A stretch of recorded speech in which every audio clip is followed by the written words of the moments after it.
El Annapurna es la montaña más mortífera del planeta. De cada 3 personas que alcanzan su cima, una no regresa. El 24 de marzo de 2015, el finlandés Samuli Mansikka la conquista al fin, su 18.000, un paso más hacia la gloria. El más fuerte entre los fuertes, un hombre que poco antes decía con toda calma que nadie va a las montañas a morir. De ahí no bajaría. Que es capaz de quebrar a un maestro justo en la hora de su triunfo, no en el ascenso, sino en el camino de vuelta desde la cumbre. Para entenderlo, empecemos por un hombre a quien casi nadie esperaba ver en las grandes montañas. Se llama Mika Samuli Mansikka, pero para los suyos en Finlandia es simplemente Samu, y para aquellos con quienes más tarde se cruzaría en montañas de todo el mundo, Sami. Nació el 28 de julio de 1978 en Helsinki y creció en Espoo, una tranquila ciudad costera, donde la elevación más notable es una loma suave en un parque. No hay ni glaciares, ni paredes verticales, ni alturas que corten la respiración. Finlandia es un país de llanuras, lagos y bosques, y nada en su infancia insinúa que un día ese nombre quedaría ligado a las cumbres más mortíferas del planeta. Llega al alpinismo tarde, no siendo un adolescente que sueña con el Himalaya, sino ya un hombre adulto, a comienzos de los años 2000. El punto de inflexión ocurre lejos de casa, en los Alpes. Por primera vez se encuentra entre montañas de verdad, se pone a prueba sobre la nieve y la roca, y descubre algo que ni él mismo esperaba. Se le da bien. El cuerpo obedece. La mente trabaja con el frío y en la altura. El miedo no lo paraliza, sino que le agudiza la atención. Para la mayoría, el primer encuentro con las grandes montañas termina en una retirada respetuosa. Para Mansikka se convierte en un comienzo. Los Alpes seguirán siendo sus montañas preferidas toda la vida.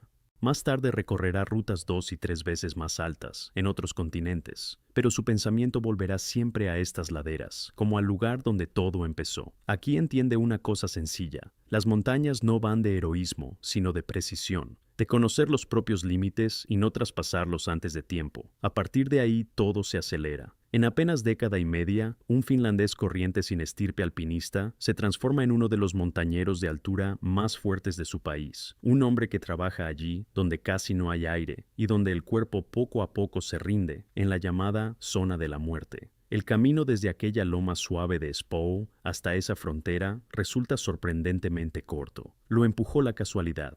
Hacia 2007, en uno de los bares de Helsinki, se topa con gente del Club Alpino Finlandés, una pequeña comunidad de entusiastas para quienes las montañas son desde hace tiempo una forma de vida. La charla en torno a la mesa se convierte en una invitación, y aquel hombre que ya se había probado en los Alpes encuentra por fin a los suyos. Así, casi por azar, queda atrapado en el mundo organizado de las ascensiones, del que ya no volverá a salir. Todo empieza con poco, con la escalada en hielo en Nuuksio, una comarca boscosa cerca de Helsinki, donde las cascadas y los muros congelados sirven de campo de entrenamiento durante los largos inviernos oscuros. Pero Mansikka no es de los que se quedan al margen. Muy pronto asume no solo las ascensiones en sí, sino también el trabajo que de costumbre nadie quiere: el papeleo, la organización, los viajes, las cuotas. En 2008 lo eligen presidente del club, y en ese cargo se mantiene 5 años, hasta 2013. Por esa misma época empieza a escribir artículos para una revista de alpinismo en los que comparte experiencia y técnica.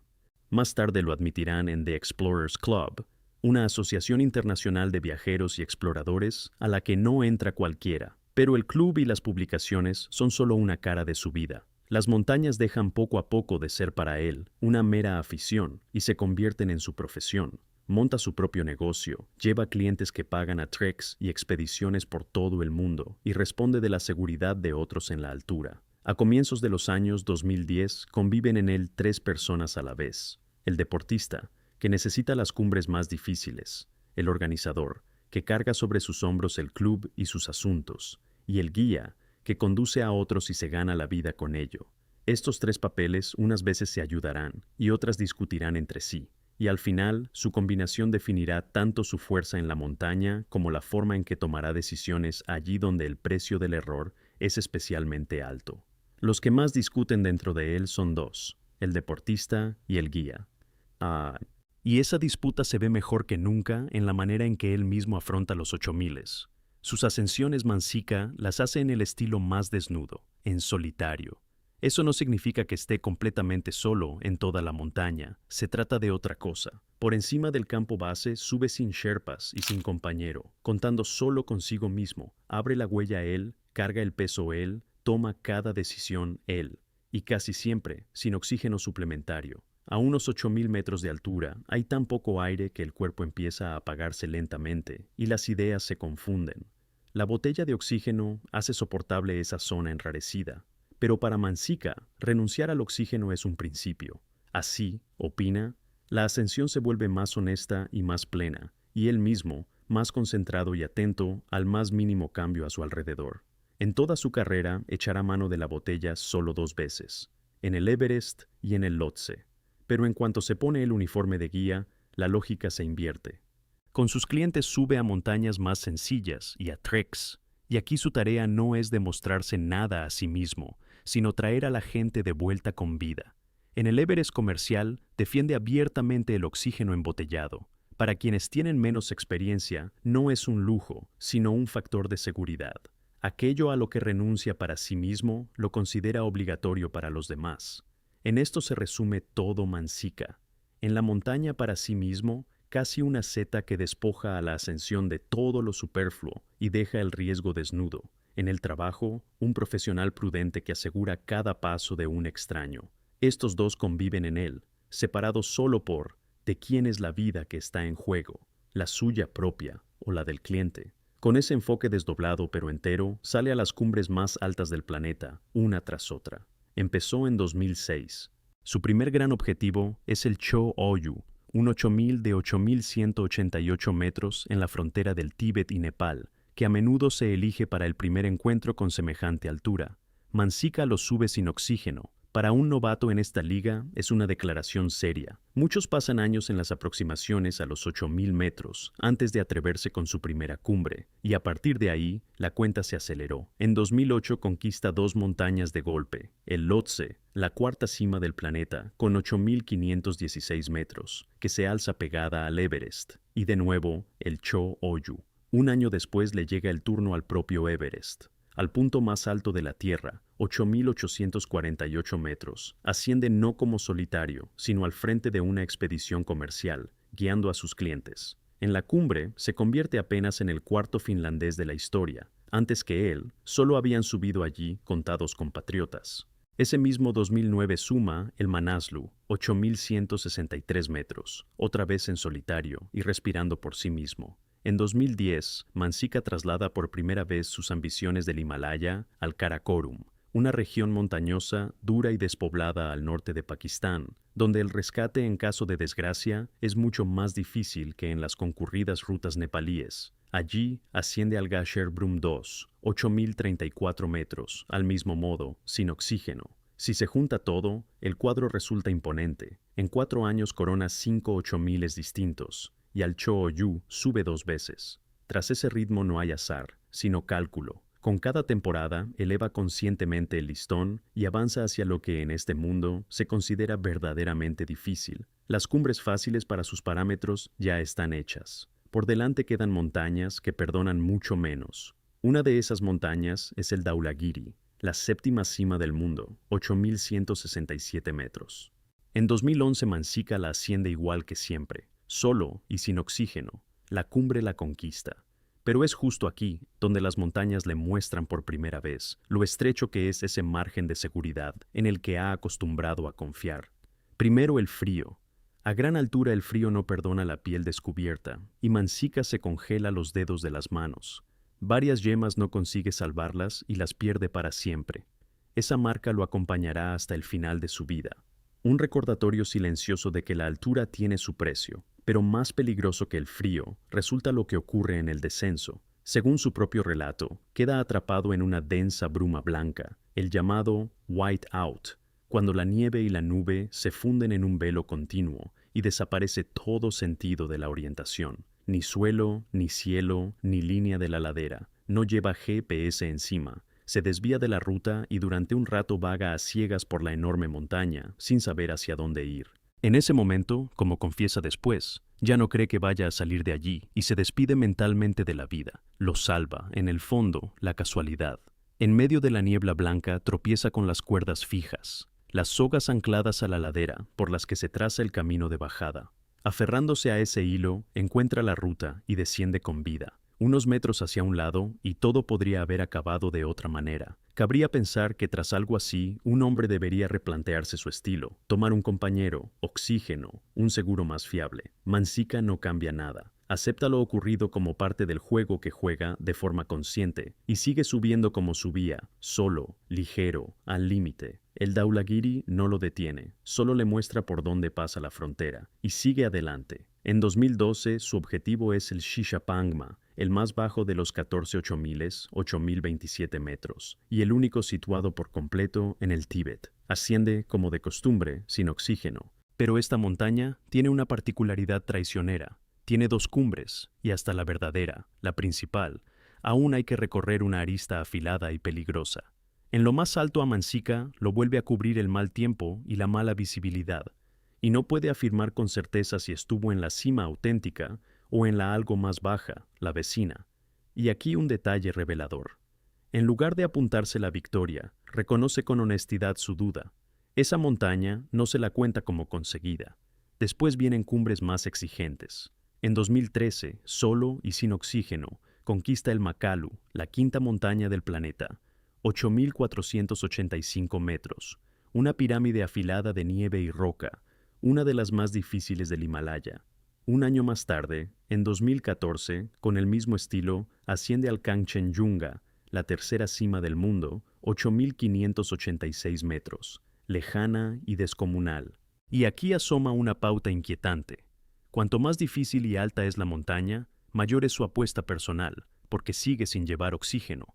A esas alturas cualquier minucia, un retraso, un error al leer el tiempo, una pérdida de fuerzas, cuesta más cara. Y un solitario sencillamente no tiene derecho a un segundo intento. Cada nuevo éxito parece reducir la reserva de suerte con la que poder contar la próxima vez. A estas alturas, Mansica se convierte en el segundo montañero de altura más destacado de Finlandia, justo por detrás de una leyenda llamada Veikka Gustafsson, el único finlandés que ha subido a los 14.8000. Su nombre ya suena en la misma línea que los mejores. Y, sin embargo, aún tiene por delante una última prueba, la más temible, esa montaña que separa a los alpinistas muy fuertes de los grandes, el K2.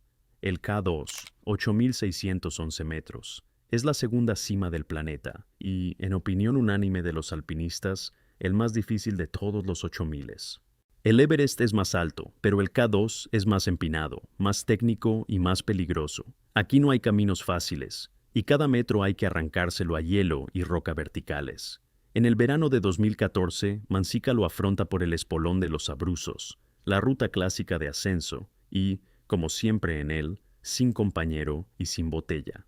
El asalto decisivo arranca al caer la tarde del 26 de julio. Desde el campo alto, a unos 7.950 metros de altura, parte hacia arriba casi de noche, para llegar a la cumbre y descender con luz de día. Por encima del campo base va por su cuenta.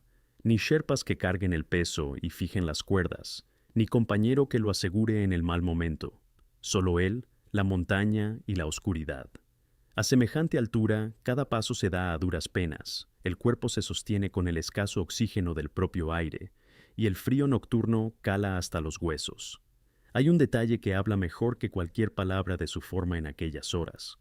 Por la misma ruta, esa misma noche, suben otros alpinistas, y uno de ellos va con botella de oxígeno, y aún así apenas logra seguirle el ritmo a Mansica, que no lleva oxígeno en absoluto. La mañana del 27 de julio, Mansica pisa la cumbre principal del K2. Es su noveno 8.000 y quizá la mejor ascensión de toda su vida. Se convierte apenas en el segundo finlandés que ha estado en esta montaña temible, en una compañía que se puede contar con los dedos de una mano. La prueba más dura está superada, y además en su estilo intransigente. Ahora, para llegar a la cifra redonda, a la 10ª cumbre, le queda un único paso, y ese paso será el Annapurna. Antes de darlo, Mansica se sienta ante un micrófono. En febrero de 2015, apenas unas semanas antes de partir hacia el Annapurna, concede una larga entrevista y habla de aquello sobre lo que los alpinistas rara vez reflexionan en voz alta, el riesgo y la muerte.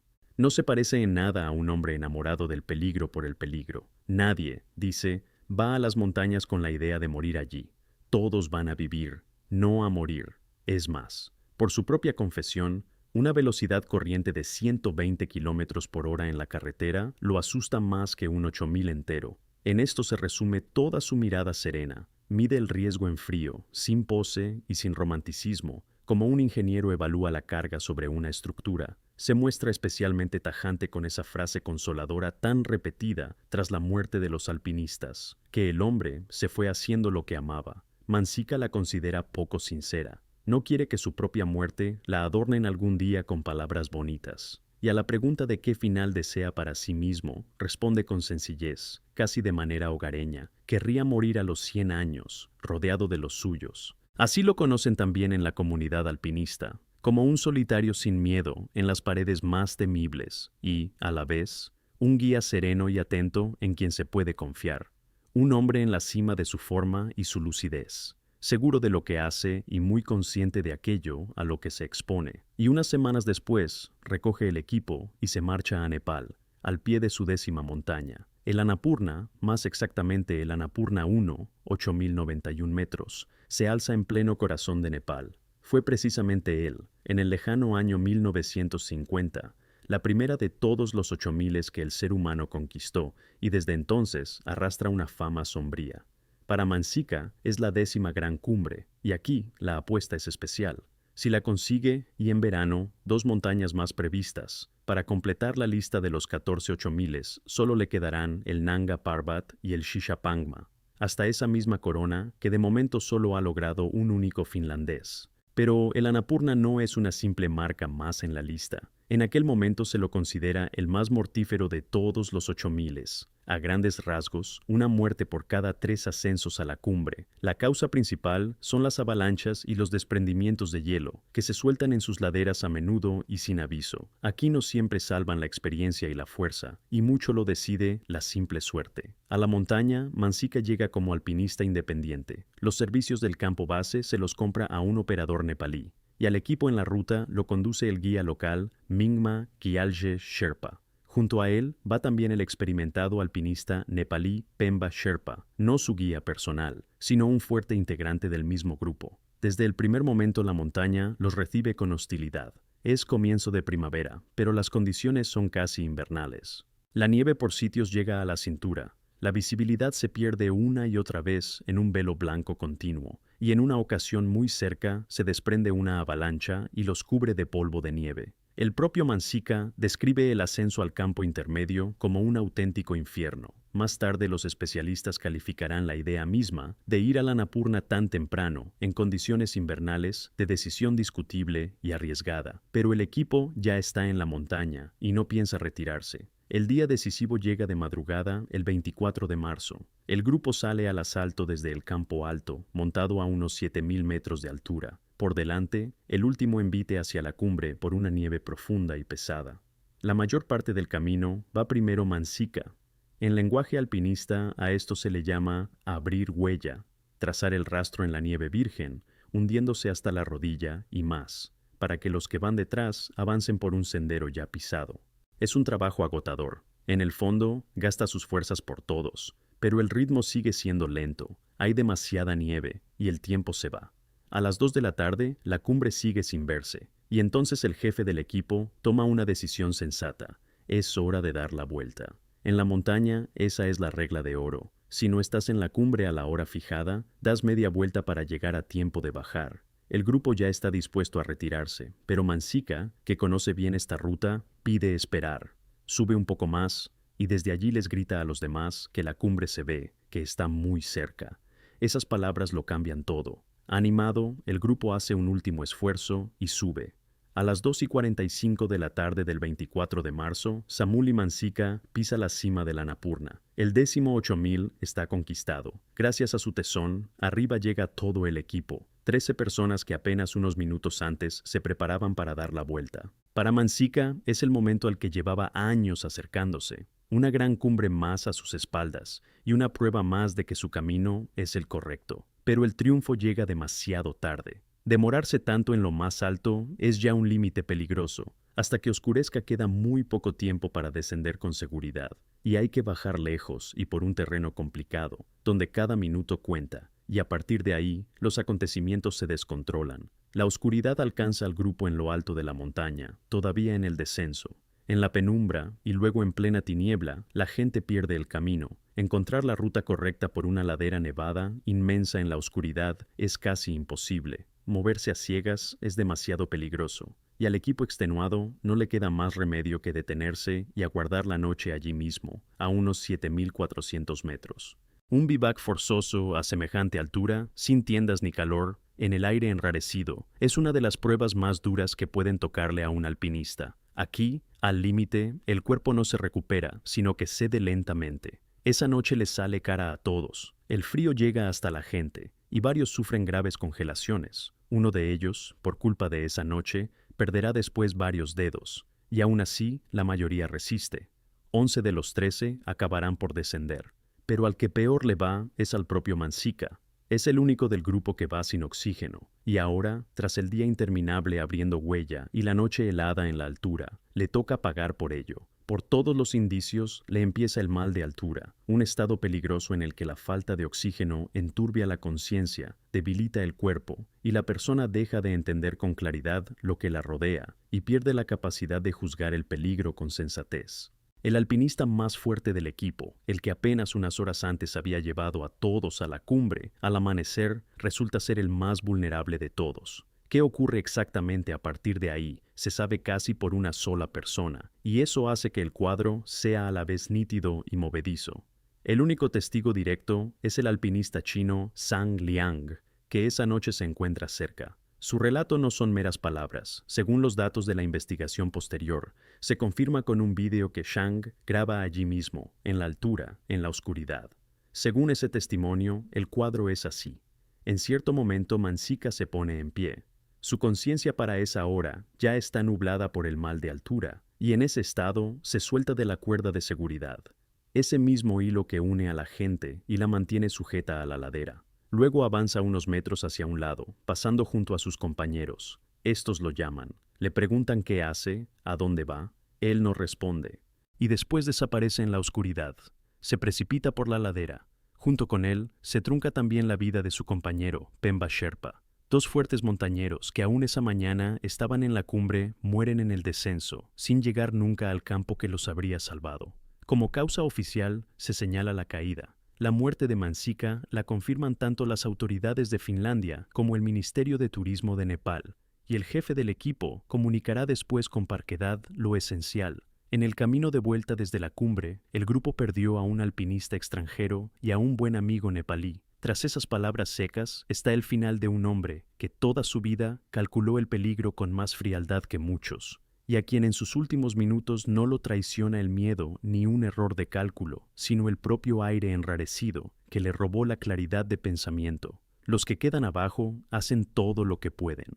Dan la señal de alarma, rastrean la ladera, la escrutan con la esperanza de que sus compañeros sigan vivos y se los pueda rescatar, pero pasa el tiempo y no hay señales de vida. El 28 de marzo, unos días después de la tragedia, se hace cargo del asunto un amigo cercano y colega de Mansica. Organiza un intento de retirar los cuerpos de la montaña en helicóptero, con ayuda de un cable largo, una técnica arriesgada en la que la máquina queda suspendida junto a la propia ladera, a una altura enorme. Los pilotos se entregan al límite, pero aquí el aire es demasiado enrarecido. El helicóptero trabaja al borde de lo posible, y cada minuto de más amenaza con la muerte ya de los propios rescatadores. En cierto momento hay que abortar la operación. Los cuerpos de Mansica y de Pemba quedan en la montaña, allí donde cayeron. Lo poco que se logra distinguir en el lugar no hace sino añadir preguntas.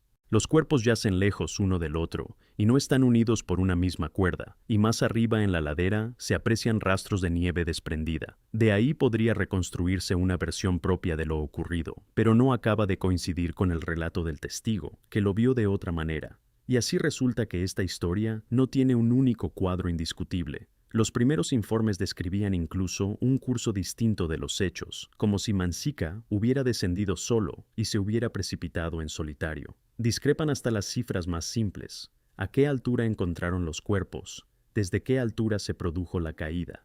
Una parte de las respuestas, la montaña se la guarda para sí. Para cerrar la cuestión, aquel mismo Beika Gustafsson dirá algo breve y casi duro. La vida es para los vivos, y por los muertos no merece la pena pagar con nuevas vidas. En esas palabras está la dura verdad de las grandes montañas, que Mansica también entendía mejor que muchos. Pero la historia no termina aquí, y no suelta a quienes se quedaron. 2 años después de la tragedia, una importante revista finlandesa organiza todo un viaje. Un reportero parte hacia Nepal, junto con la madre de Mansica, hacia ese mismo lugar donde se truncó la vida de su hijo. Ese viaje no se convierte solo en un homenaje. Es entonces cuando por primera vez se logran reunir los testimonios de los participantes supervivientes de aquella noche, las personas que estuvieron junto a Mansica en sus últimas horas. Mucho de lo que hoy sabemos de lo ocurrido en el Annapurna se aclara únicamente gracias a esa investigación. En la propia Finlandia, la muerte del alpinista se convierte en una gran noticia. Escriben sobre ella los periódicos y las cadenas de televisión. El país pierde a uno de sus montañeros más fuertes. Fuera de Finlandia, también recuerdan a Mansica las publicaciones especializadas en alpinismo en lengua inglesa, que publican sus propios análisis de lo sucedido. Su muerte alimenta durante mucho tiempo una vieja polémica. ¿Hasta qué punto se justifica siquiera el Annapurna con su reputación mortífera? ¿Vale la pena subir las montañas más altas sin oxígeno, como hacía él? ¿Y no fue un error la idea misma de asaltar la cumbre tan temprano en condiciones invernales? No hay respuestas inequívocas, como tampoco las hay en la mayoría de historias semejantes.